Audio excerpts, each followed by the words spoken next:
वफाकी घर वजीर शेख रशीद चयो आहे त नवाज शरीफ फौज खिलाफ बदज़बानी पियो करे सॼी उमिरि कोशिश करे पर इक़्तिदार जो मुंहुं न ॾिसी सघंदो। नवाज शरीफ फौज इस्टेब्लिशमेंट ऐं इमरान मुख़ालिफ़ एजेंडा में इंतहा ते वञण लाइ तयार थी वियो आहे। नवाज शरीफ ॾे वापसि अचण लाइ तयार आहे त फौरी तौर चार्टर जहाज़ ॾेई सघूं था। इस्लामाबाद में वफाकी घरू वज़ीर शेख रशीद अहमद प्रेस कॉन्फ्रेंस कंदे चयो आहे त नवाज शरीफ वारा जेसि ताईं पंहिंजी सियासत मां गैर पार्लियामानी ऐं गैर ज़िम्मेवारानी ॿोली ख़त्म न कंदा तेसी ताईं संदन को सियासी मुस्तक़बिल न हूंदो। वफ़ाक़ी वज़ीर वधीक चयो आहे त वॾा जलसा करण सां घणा वोट नाहिनि मिलंदा।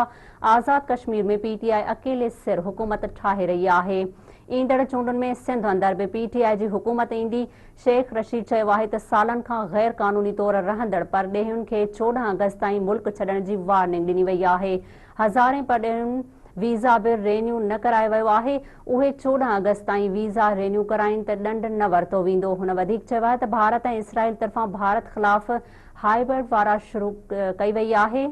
आलमी सोशल मीडिया ज़रिए नादरा खे बि बदनाम करण जी कोशिश कई पई वञे। कराची में 7 सालनि दौरान जाली सुञाणप कार्ड ठाहिण ते 39 मुलाज़िम कढिया विया आहिनि।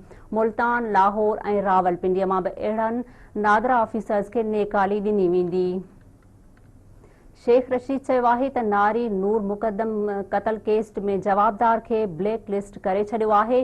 ईसीएल में बि संदसि नालो शामिल कयो वेंदो। अहिड़ो निज़ाम हुजणु घुरिजे जो कातिल करप्ट ऐं चोर खे थॾे ते ई सज़ा मिली वञे।